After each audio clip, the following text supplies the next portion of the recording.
got some good information this chapter. It starts off, we actually see how Slaine and the princess first meet. It seems he crashed in some type of pod and ended up on the Ver's Empire places on their asteroids or whatever in 2009, 5 years before the current events of what are happening now in the series.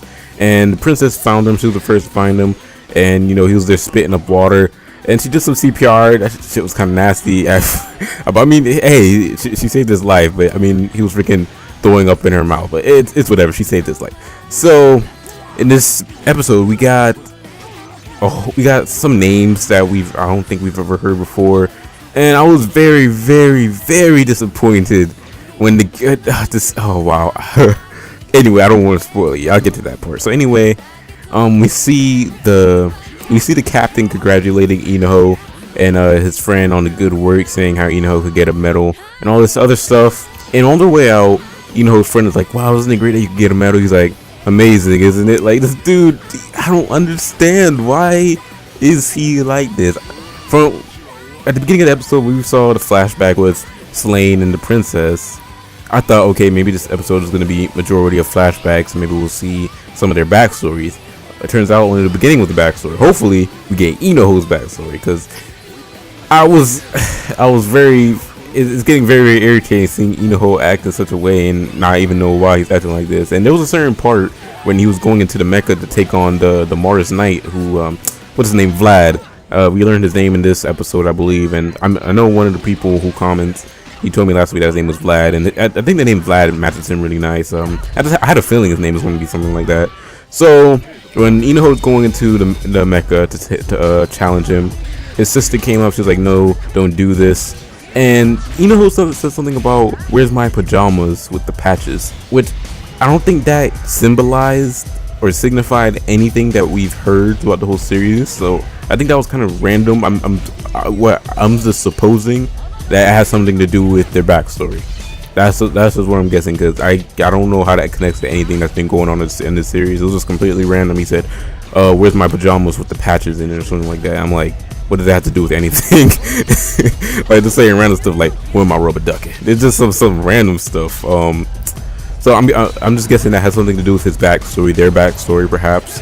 So hopefully we're gonna get a flashback on that. And I think she was like kind of surprised, or after he said that, if I remember correctly, I think she was like or something like that. I don't really remember, right? Either way, that was really random, and I'm guessing that's gonna connect to or foreshadow some flashback later on in the series. And like usual, everyone of the Ver's Empire pretty much treats Slaine like trash, because they just think of him as a lower being. It's real messed up. Like, he is probably the one that cares the most. What the fuck, bitches screaming outside my window, goddamn. Anyway, he's probably the one that cares the most for the princess. Now, I thought for a split moment until the end of the episode, I was like, okay, I'm guessing that the emperor himself is a wise man. He knows that something ain't right. He wants to investigate what's going on. So I'm like, okay, the emperor is obviously a wise man. He's old. He has some knowledge within him. And I thought he understood that something wasn't right. And when Count Crutio, I believe that's how you pronounce it, I probably pronounced it wrong, was telling Count Sazbaum, I believe his name was, when he was telling Count Sazbaum about what happened to, I can't remember his name, but the dude who was piloting the Nicolaris and how he got killed by the meteor shower, Count Sazbaum connected the pieces. He realized it wasn't right because he already informed the pilot of the Nicolaris that there was going to be a meteor shower, and he was going to investigate it. Now, what I thought was going to happen, I thought they were going to research it later on, and Slaine was going to be brought to Sazbaum himself, and then they would have claimed him as a traitor, or working for the Earthlings, because he's from Earth. They would have claimed that he's been working for the Terrans, and that's been his plot all along.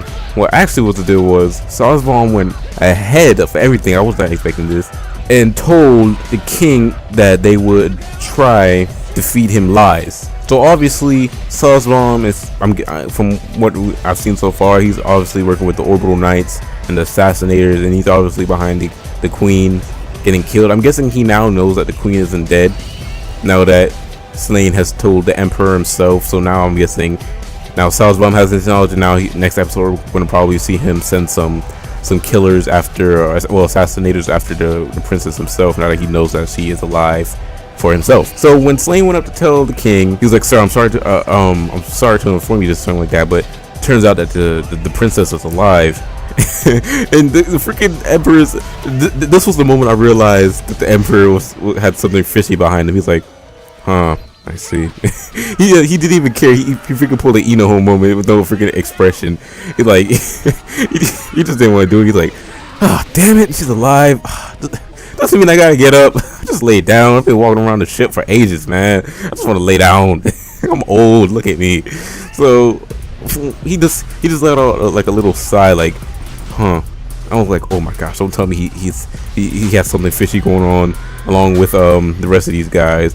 And the more Slaine told him more information, and the king was like, "All right, I'll look to it right away." While this nigga is still laying down, I'm like, "Nigga, you know damn well you ain't go look up nothing. You just laying down there. You just waiting for him to go away." So when after Slaine demilitarized away, whatever, the emperor was just laying there.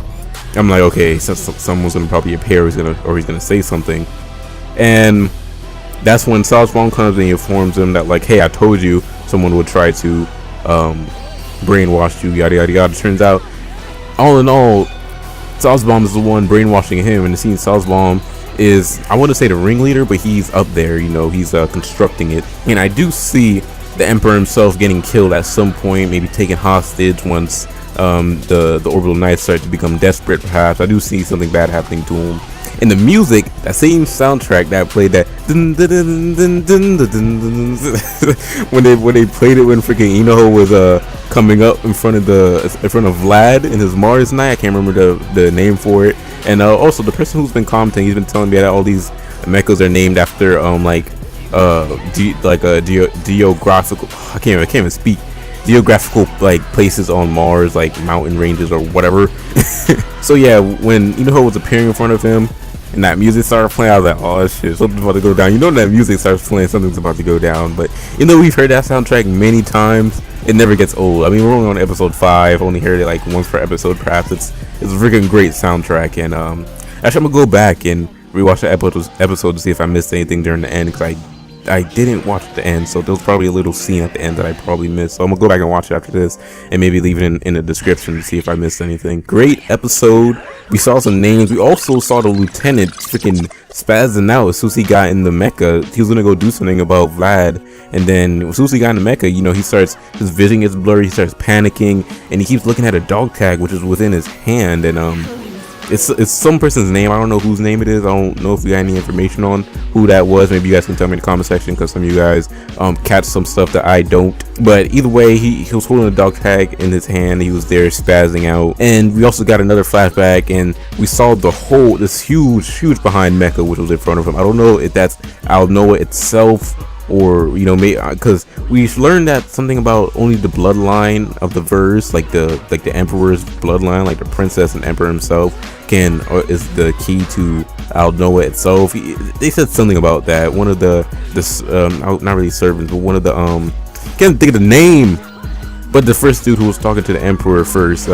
But yeah, I don't know if that was Aldnoah itself or whatever the heck it was, but obviously that's what destroyed his whole squad, his whole platoon, and it seems he was the only survivor at that time, and I don't know how he escaped. Maybe we're gonna get his flashback. We really need flashbacks, if you ask me. I want to see their backstories, because we're not really getting enough information. All these random people's names, like what Salzbaum said, he's like, "Isn't that right, Doctor?" Whatever his name was, because he was saying how ironic it was that Slaine was that traitor Terran or whatever. So either way, great episode. I'd rate this episode 8.5 out of 10. We're still not getting anything on Inaho, and I think that pajama comment that he mentioned, I think that has something to do with his backstory, because that was extremely random and I didn't really understand it. Maybe you guys can tell me. Maybe it did link up to something that was recent, and maybe I just didn't catch it. But if you ask me, that whole pajama comment was just completely random. What's going on, people? This is me going back. And I thought about it a bit more. Maybe his pajama comment has something to do with him telling his sister that, "Don't worry, I'm going to be back for sure, so just get my pajamas ready so I can rest." Maybe that's what he was saying. Either way, Inaho is a one-man army, so shit, he could probably sleep in his freaking mecha and still freaking save the day. So yeah, back to what I was saying. 8.5 out of 10. Great episode, great music, great animation like usual. The mecha fighting was nice. Also how Vlad got killed, by the way. I forgot to mention that. Inaho told the captain to make the ship tilt, causing Inaho and Vlad to fall into the water, and a chain reaction of the thermal energy of his plasma blades with the water creating a whole bunch of steam, and all that pressure all at once pretty much destroyed Vlad in an instant, killing him. And before all of this, Inaho ejected before they fell into the water, and that red-haired chick, I can't remember her name, what was it? I can't remember, but the red-haired chick whose father got killed, she came and rescued him. And I realized something with this series, they have a lot of staring, especially when it comes to Inaho scenes. It's a lot of staring going on. Like when she came to rescue him in that little lifeboat type of thing, it was just like they just stared at each other for a long time. I realized I've been noticing that in a lot of the episodes, they just look at each other. But yeah, like I said, 8.5 to what you guys think. Tell me if I missed anything. Like I said, I'm gonna go back and watch the end of the episode to see if I missed anything after the outro. So yeah, great episode. I'll talk to you sexy people later. Deuces.